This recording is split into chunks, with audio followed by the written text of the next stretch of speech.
Hey everybody, this is Eric with Dad Talk Today. We are in Scottsdale, Arizona with the Patriots Party. Jeff, what's going on, my man? I'll tell you, it's great. We had quite the day getting here yesterday, both of us, so we figured there must be something very good about to happen here. There were so many difficulties and obstacles that we both wanted to turn around and go back home. Yeah. And you almost didn't even get on the plane regardless. I had 15 minutes to get through TSA and to get a new plane ticket, and yeah, it was a nightmare, but you know what?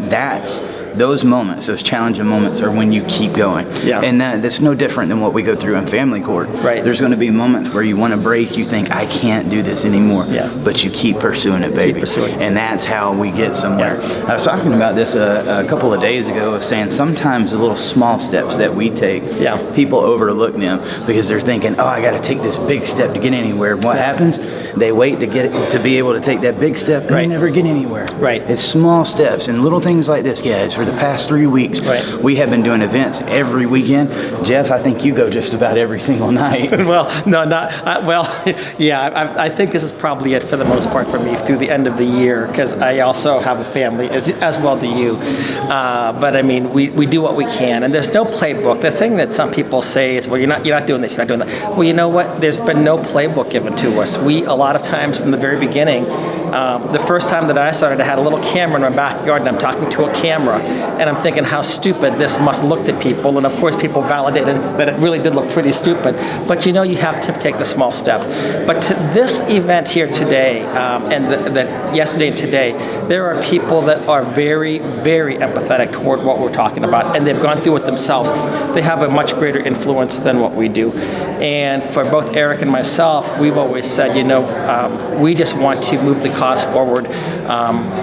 Whether our names get written in a history book is completely immaterial. We'll know that we had contributed at least something toward getting this stuff done. But these people here were excited because they have people that they know, and I think that this could be very much more than just a little step, but time will tell, right? Absolutely. So, I mean, for the past year, we have made trips all across this country. I've talked to people from all races. We've talked to people of all political affiliations, Democrat, Republican, Libertarian. Right. And it's about getting this message out anywhere that we can. Right. I feel like sometimes we get kind of thrown in a box that if we're not pursuing a certain angle, guys, we've got to take every angle we can get. Yeah. Every single one. And like Jeff said, we don't have a playbook. Yeah. A lot of this has been throwing stuff up against the wall to see if it can stick. We've been really lucky though, because me and this guy, we always make these plans and we think we're going to do something. We got it all sorted out every time, flipped upside down. Yeah. We have no plan, and we always make the best out of it, man. You do what you can. And it's been very interesting, Eric. Somebody told us today, and I've heard this a lot recently, and sometimes it comes from people that we don't expect it from. They've said, you are doing God's work.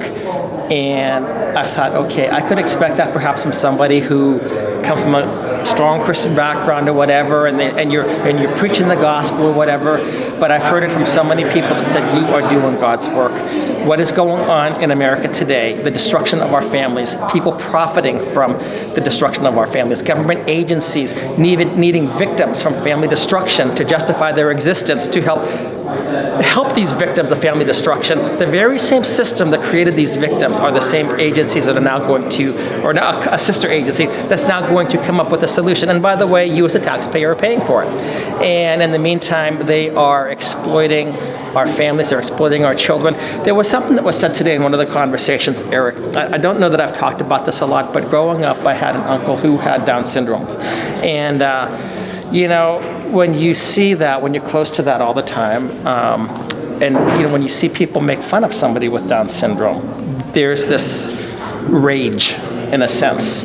Why are you doing this? You're exploiting this person, what, to make yourself look good? Absolutely. Or like what they do, but they are doing that to innocent people. And innocent people can be our children. It can be our grandchildren, it can be the mother, the father, it can be grandparents. The system is profiting off of abuse, and it's profiting off of family destruction. And we try to sanitize these things. And you know, when Eric and I first got together, it was one of those, what you just said, we had plans, and our plans just went completely up in the air, and let's roll with whatever we have. And that's how we met up at CPAC. And you know, we're still looking to this. I've thought from the very beginning, if God is not involved with this, Jeff, you're going to fail. And I'm privileged to meet so many outstanding people.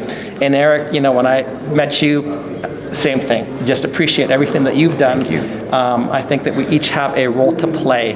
And it's not that, it's not any one person. We each have to play our role. I mean, can you imagine? I mean, Patrick Mahomes, I love Patrick, and they said the reason he was such a good quarterback is because he had to always run for his life when he was at Texas Tech. That was survival mode for him.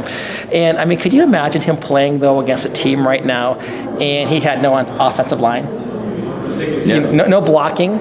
I don't care how good he is, he's not going to do a whole lot. I mean, by the time the ball gets to him, he's just being beaten and knocked down. And that's what's happening in our family court system today and throughout much of our country, where we have no defensive line. Finally, many people are starting to stand up. And we're starting not just to stand up, but we're starting to push ahead. We're trying to go on offense. Absolutely. And we're seeing stuff that is happening. And we're seeing people, politicians, we're seeing leaders that are coming up. And they're talking about our same issues. And this family destruction has been going on for so long. Vladimir Lenin said, destroy the family, destroy society. We have had 50 years of family destruction sponsored by our governments. And now we look at our society that's crumbling and we act so surprised. And it's such a crisis level that people who would have no clue about this are saying, for example, the number one issue facing America today is fatherlessness, father absence. And that's what we represent when we come to these events, any of the political events that we've been to. Right. Is there anybody there that's talking about family law? No. Right. That's why we show up. Right. And we'll go anywhere we can because we do have the number one issue. Right. And when we walk in, we are representing that number one issue. And we was talking about that earlier today. Somebody said, you don't realize how important you are at these events because you've got the most important issue. Yeah. And I was like, I never really looked at it that way because the key is to stay humble and to realize, I mean, these opportunities that we got, there's many people that have made this happen. You are included. I couldn't have been doing any of this without you, Jeff Morgan, Melissa Isaac, Robert Garza, many of you guys. Thank you. Yeah. But we're a team, and I think if you can get that small team with people that are committed, that's where you can see change. And you come to these things, and eventually they're going to say, I've seen those guys. We know what they're about. We need to talk to them. And, each time we go, we're talking to more and more people. Everybody we meet, we're making more contacts. And it's critical to be doing what we're doing here. And I'm thankful to be here. It's hotter than Dickens out here in Arizona, but it's very pretty. And glad to be here with my brother doing what we're doing, man. This is a ministry, guys. All day long. It's we're trying to take an issue, again, that's supposed to be the number one issue, but it's almost completely silent. Well, let's look at, if you go from a biblical perspective, David versus Goliath, right? It's not just David versus Goliath, it's David versus like 1,000 Goliaths. With the lions. With the lions. They're the family law attorneys. Yeah, exactly. And, so everybody who is playing a part in this, everybody who's, when it comes down to the interviews, sharing it, making it go forward. Because there is so much that people do not realize how bad this system is until they go through it. And then they're shocked. And I understand that because I never would have thought. I would have trusted people a little bit. I would have trusted the system.